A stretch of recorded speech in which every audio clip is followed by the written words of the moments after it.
அறிந்தவர்களாயும் இருப்பீர்கள், உண்மை உங்களுக்கு விடுதலை அளிக்கும்.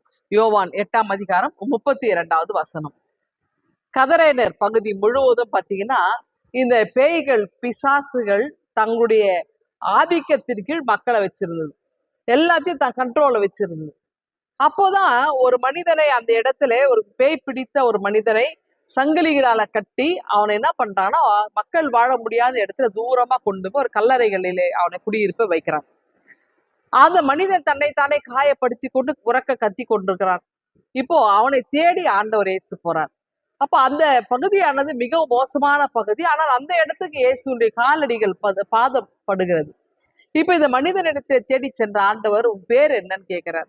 அதுக்கு முன்னாடி பேய்க்கும் அவரை யாருன்னு தெரிஞ்சிச்சு. நீங்க இங்கெல்லாம் வரலாமா, நீங்க எவ்வளவு பெரிய தேவகுமார், இங்க வரலாமான்னா கேட்கும். அவன் பேர் என்ன அப்படின்னோடனே அது என்ன அழகா சொல்ல, என் பேர் நாங்க அநேகர், நாங்க ஒரு ஆள் கிடையாது, தனி ஆள் கிடையாது, நாங்க அநேகரா இருக்கிறோம், அதனால என் பேர் லேகியோன் அப்படின்னு சொல்லு.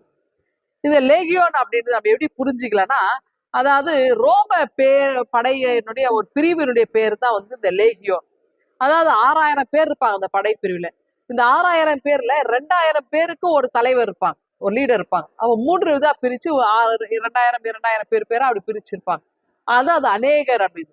அப்ப அந்த படைப்பிரிவுக்கு தலைவர் தான் லேகியோன் அப்படின்னு. அப்ப நாங்க வந்து தனியாள் கிடையாது, நாங்க வந்து ஒரு குழுவா இருக்கிறோம் அப்படின்னு சொல்லி இது எப்படி சொல்றாங்கன்னா, அதாவது இந்த பேய் இந்த கதரேனர் பகுதி முழுவதுமாய் தன்னுடைய ஆளுகை கீழே கொண்டு வந்த மாதிரி ரோமன் கிங்டம், அதாவது ரோம பேரரசு இந்த பகுதியை தன்னுடைய ஆட்சி கீழே கொண்டு வந்திருக்குது. அப்ப லேகியோன் கீழே நாங்கெல்லாம் இருக்கிறோம். இந்த பெட்டாலியன் அவங்க 2000 பேர் தலையை ஒத்துப்பாங்களே, அது அவங்க பேர் பெட்டாலியன். அந்த பெட்டாலியன் தான் எங்களை ஆளுகை செய்யறான் அப்படின்றத மறைமுகமாய் இந்த செய்தியும் இந்த பிசாசு பிடித்தவர் சொல்லுகிறதை நாம் வந்து உணர்ந்து கொள்ள முடிகிறது. அடுத்து பாத்தீங்கன்னா இந்த லிட்ரலா பைபிள் என்ன இருக்குன்னா, அதாவது இது உடனே அந்த மனிதனை ஆண்டவர் நலம் பெற விரும்புகிறார். உடனே அந்த அவனில இருந்த பிசாசு அங்க இருந்த பன்றிகள் கூட்டத்துல போய் விழுது. பன்றிகள்லாம் பார்த்தீங்கன்னா விழுந்து செத்து 2000 பன்றிகள் விழுந்து செத்து போச்சு. இப்ப அங்க கூடி நின்னாங்கல்ல, இவங்க எல்லாம் பாத்தீங்கன்னா இந்த மனிதன் அந்த கல்லறை ஆண்டர் உட்கார்ந்துட்டு சங்கிலியால தன்னை அடித்துக் கொள்வதும், கல் எடுத்து அடிச்சு கொள்வது, கத்துறது, இப்போ எவ்வளவு காயப்பட்டு கஷ்டப்பட்டுட்டு இருந்தான். ஒரு நாகரிகமான ஒரு ஆடை கூட இல்லாமல் இருந்தான். ஆண்டவர் அவனுக்கு ஆடையெல்லாம் உட்கார வச்சு போட்டு ஒரு மனித மாண்போடு அவன் நடத்துறாரு. அப்போ அவன் நலம் பெற்றதை குறித்து யாரும் கவலைப்படல. எல்லாருமே என்ன வருத்தப்பட்டாங்கன்னா, ஐயோ எங்களுடைய பன்றிகள்லாம் செத்து போச்சு, பிசாசுகள் பன்றியில போய் பன்றிகளா செத்து போச்சு, எங்க பிசினஸ் எல்லாம் ரொம்ப டவுன் ஆயிடுச்சு, இப்ப எங்களுடைய வருமானத்தை, எங்களுடைய வியாபாரத்தை நீங்க வந்து போக்கிட்டீங்க, அதனால ஆண்டவரை நீங்க இந்த பகுதியில் இருக்க வேண்டாம், நீங்க போயிருங்க இந்த ஊரை விட்டு அப்படின்னு அந்த ஊர்ல இருக்கிறவங்களும் வேண்டாங்க. ஒரு நலம் பெற்ற ஒரு மனிதனுக்காக மகிழ்வதை விட மக்கள் எப்படி இருக்கிறாங்க பாருங்க, தங்களுடைய பிசினஸ் தான் முக்கியம், தங்களுடைய வருமானம் தான் முக்கியம் அப்படின்றத மட்டுமே அவங்க சிந்தனை வச்சிருந்தாங்க. அப்ப ஆண்டவர் இங்க வேண்டாம் நீ போயிருன்றாங்க. ஆண்டவர் அந்த ஊர்ல இருந்திருந்தா எவ்வளவோ அற்புதம் அடையாளம் செஞ்சிருப்பாரு. ஆனா அது புரிஞ்சிக்கல. நீங்க வேண்டாம், இங்க வேண்டாம், எங்க பிசினஸ் நீங்க தடையாக, நீங்க வெளியில போங்கன்றாங்க. அப்ப ஆண்டவரை துரத்தின இடமாகவும் அது இருக்குது.